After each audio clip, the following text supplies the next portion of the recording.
नमस्कार, स्वागत है आपका आईजी टीवी पर। मैं हूं अजय सेतिया।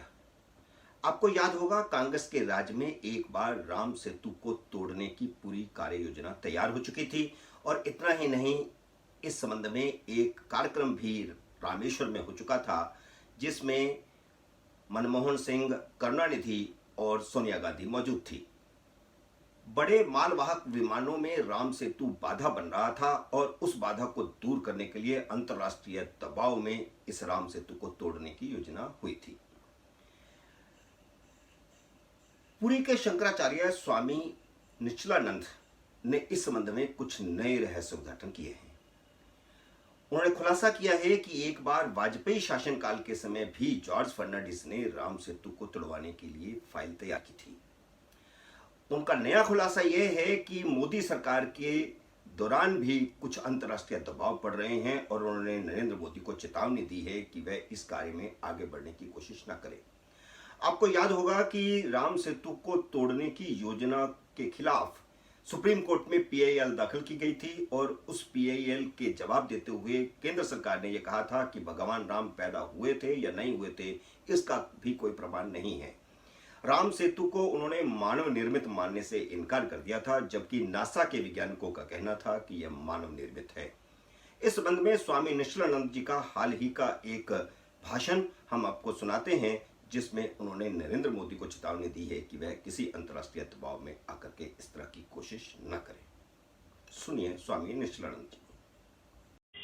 कांग्रेस के शासनकाल में भगवान श्री रामभद्र के द्वारा विनिर्मित सेतु, जिसको कहीं राम सेतु कहीं हनुमान सेतु भी कहते हैं, उसको विखंडित करने का अभियान चलाया गया। वो विदेशी षड्यंत्र था। मैं पोल पट्टी नहीं खोलना चाहता हूँ, मुझे अच्छी तरह पता है। उस प्रोजेक्ट का उद्घाटन, योजना का उद्घाटन उस समय के माननीय प्रधानमंत्री मनमोहन सिंह जी, कांग्रेस की अध्यक्षा, देश की लाडली दुलारी पुत्रवधू सुवर्णा जी, समझ गए? नहीं समझे? सोनिया जी का नाम मैंने रखा है सुवर्णा जी, और करुणानिधि वहाँ के मुख्यमंत्री, तीनों ने मिलकर की। समझ गए? श्री राम सेतु को विखंडित करने की योजना इन तीनों की थी। विदेशी षड्यंत्र के कारण, क्योंकि नासा के उपग्रह के द्वारा जो श्री राम सेतु का चित्र प्राप्त हुआ, उसके बाद वहां के मान्य वैज्ञानिकों ने घोषणा की 17.5 लाख वर्ष प्राचीन मानव निर्मित यह सेतु है। इसके देखभाल ठीक ढंग से हो, सुनामी लहर के चपेट में आकर जो हिस्सा धस गया है, उसकी विधिवत मरम्मत हो, अभी भी हजारों वर्षों तक स्थिर रहने योग्य यह सेतु है। अगर हम अमुक पुराण के आधार पर विचार करें तो कल्प भेद से भगवान रामभद्र का अवतार कभी त्रेता युग के प्रारंभ में तो कभी त्रेता द्वापर की संधि दशा में होता है। त्रेता युग के प्रारंभ में भगवान रामभद्र का अवतार मानने पर 17.5 लाख वर्ष प्राचीन ही श्री राम सेतु सिद्ध होता है। विदेशी तंत्र को आर्थिक उत्कर्ष के नाम पर प्रसन्न करने की भावना से राम सेतु को विखंडित करने का अभियान चला। थोड़ा ध्यान पूर्वक सुनिए। आज भी वहाँ ऐसी वनस्पतियां हैं, अमुक अनुपात में मिला देने पर तैरने वाले पत्थर बन जाते हैं। थोरियम अणु ईंधन, थोरियम का भंडार हमको विश्व में सर्वाधिक समुद्र के तट पर रामेश्वरम में प्राप्त है, उस सेतु के कारण। समझ गए? आर्थिक दृष्टि से अगर थोरियम का दुरुपयोग ना हो, राजनेताओं के द्वारा, ठेकेदारों के द्वारा, व्यापारियों के द्वारा, तो अणु ईंधन ऊर्जा में सर्वोत्कृष्ट राष्ट्र सिद्ध हो सकता है। लेकिन भारत में वह क्षमता नहीं कि अपनी मेधा शक्ति, रक्षा शक्ति अर्थ शक्ति, कृषि गौरक्ष वाणिज्य और श्रम शक्ति का सदुपयोग कर सके। मैंने आर्थिक विशेषज्ञों से संपर्क किया। आर्थिक दृष्टि से भी वह योजना घातक सिद्ध थी। पर्यावरण वेत्ताओं से संपर्क साधा। पर्यावरण वेत्ताओं ने हमसे कहा, संदेश दिया, पर्यावरण की दृष्टि से भी सेतु का विखंडित होना घातक था। ऊर्जा विभाग ने भी कहा, रक्षा विभाग ने भी कहा। यहाँ तक मेरे पास संदेश आया, जब तक सेतु सुरक्षित है तभी तक रामेश्वरम सुरक्षित है। समझ गए? सेतु का विखंडित होना रामेश्वरम का समुद्र में डूबना है। सारी बातों को ताक पे रखकर हठीली कांग्रेस सरकार ने विदेशी तंत्रों की दासता स्वीकार करके सेतु को विखंडित करने का हठ लिया।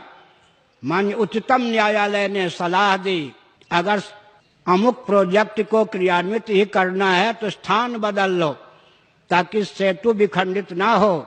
केंद्रीय शासन तंत्र ने हठयोग का परिचय दिया। मैंने चीन की सीमा से लेकर रामेश्वरम तक यात्रा की। जब मैं दक्षिण भारत पहुंचा तो करुणानिधि ने वक्तव्य दिया, कहीं हमारे फाइल में वह सूचना होगी। पुरी के शंकराचार्य राष्ट्रद्रोही हैं, अंग्रेजी में उनका वक्तव्य था, उनको हम राष्ट्रद्रोह का दंड देंगे। और टी.एन. बालू जो उन्हीं के दल का कांग्रेस में जहाज परियोजना मंत्री था, उसने दिल्ली में कहा, हमको लक्ष्य करके राष्ट्रद्रोही हैं ये, इनको राष्ट्रद्रोह का दंड दिया जाएगा। समझ गए? राष्ट्रद्रोह का दंड दिया जाएगा। राष्ट्रद्रोह का काम करने वालों ने कहा, पुरी के शंकराचार्य राष्ट्रद्रोही हैं, इनको राष्ट्रद्रोह का दंड दिया जाएगा। मैं डरा नहीं और रामेश्वरम पहुंच गया। कालांतर में भाजपा की सरकार आई। मैं किसी दल का नहीं हूं। मैं किसी दल का होता तो ऐसी वाणी मेरी नहीं होती। लोभ, भय, कोरी, भावुकता, विवेक के वशीभूत व्यक्ति ऐसा बोल नहीं सकता है।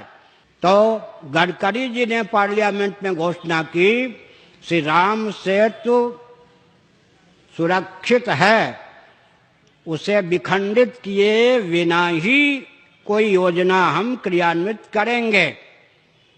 लेकिन माननीय उच्चतम न्यायालय ने फिर पूछा है, क्या सेतु को विखंडित करने का अभियान आपका विद्यमान है? जॉर्ज फर्नांडीज ने भी वाजपेयी जी के शासनकाल में यह प्रोजेक्ट क्रियान्वित हो, इसका प्रस्ताव वाजपेयी जी को दिया था। मुझे बहुत कुछ मालूम है।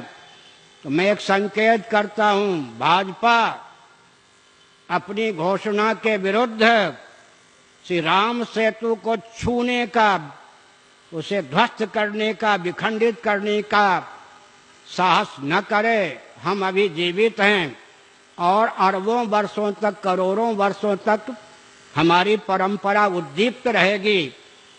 इस अत्याचार को हम कतमत सह नहीं सकेंगे।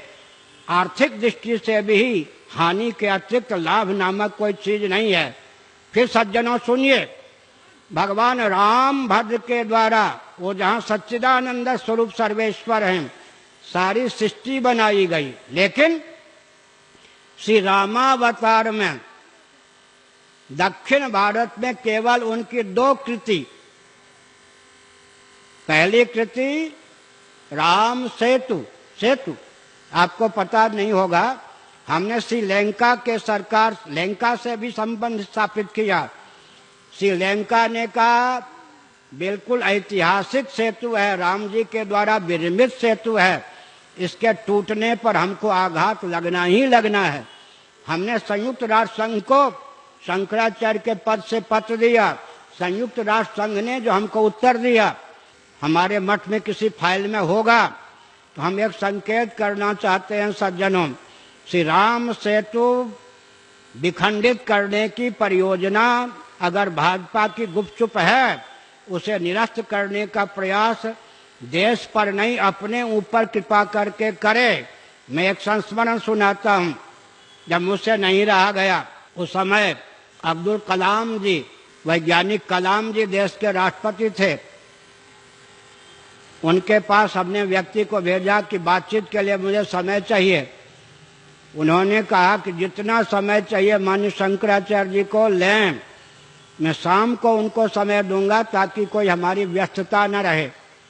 जब हम राष्ट्रपति भवन पहुंचे, अगवानी के लिए राष्ट्रपति जी स्वयं आए, बहुत आस्थापूर्वक हमको उचित स्थान दिया। उनसे बातचीत के संदर्भ में उन्होंने जब उत्तर दिया, इस सार्वजनिक सभा में मैं व्यक्त करता हूं सावधान। कलाम जी ने क्या कहा, मेरा तो जन्म स्थान ही रामेश्वरम है, जहां प्रभु राम के द्वारा विनिर्मित सेतु विद्यमान है। अंग्रेजी में उनका वाक्य था। आगे उन्होंने क्या कहा, अंग्रेजों को अच्छी प्रकार पता था कि सेतु सुरक्षित है। उन्होंने स्वप्न में भी सेतु को विखंडित करके किसी आर्थिक योजना को क्रियान्वित करने का साहस नहीं किया। मुझे बेहद पर्याप्त कष्ट है कि स्वतंत्र भारत में प्रभु राम के द्वारा विनिर्मित सेतु को केंद्रीय शासन तंत्र विखंडित करने का अभियान बना चुका है। मैं दुखी हूं, समझ गए। अब मैं संकेत करता हूं, बड़ी विचित्र बात है, थोड़ा विचार कीजिए। 2 किलोमीटर चौड़ा, इतने लंबा जो कुछ है मुझे मालूम है, सेतु को आप विखंडित कर देंगे। शिवलिंग जो रामेश्वरम, एक कृति है या नहीं, रामेश्वरम में शिवलिंग भगवान राम भद्र के कर कमलों से प्रतिष्ठित हैं या नहीं, वो लुप्त हो जाएंगे। जब तक रामेश्वरम में शिवलिंग है तभी तक रामेश्वरम सुरक्षित है, हमारे शास्त्रों में लिखा है। और अंत में रामेश्वरम भी समुद्र में समा जाएगा। भगवान राम भद्र की दोनों कृति, सेतु और शिवलिंग, विदेशी षड्यंत्र के एजेंट बन करके केंद्रीय शासन तंत्र उसको नष्ट करने की भावना से काम न करे और पृथक से आर्थिक परियोजना को क्रियान्वित करने का जो प्रयास है उसमें मार्ग लंबा होगा, लेकिन वो भी हमने आर्थिक दृष्टि से विचार किया है, उसमें भी भारत सरकार को घाटा ही घाटा है। लेकिन किसी भी तरह से सेतु को विखंडित करने का दुस्साहस शासन तंत्र न करे। राम भद्र की दोनों कृति पर पानी फेरने का षड्यंत्र कम से कम भाजपा के शासन काल में क्रियान्वित नहीं होना चाहिए। हर हर महादेव। उम्मीद है हमारा यह वीडियो आपको पसंद आया होगा। आप हमारे साथ जुड़े रहने के लिए हमारे चैनल को सब्सक्राइब कीजिए, घंटी का बटन दबाइए, क्योंकि घंटी का बटन दबाने से आपको हमारे नए वीडियो की नोटिफिकेशन मिलेगा, सूचना मिलेगी। हम नया वीडियो लेकर के आपके सामने आएंगे। तब तक नमस्कार।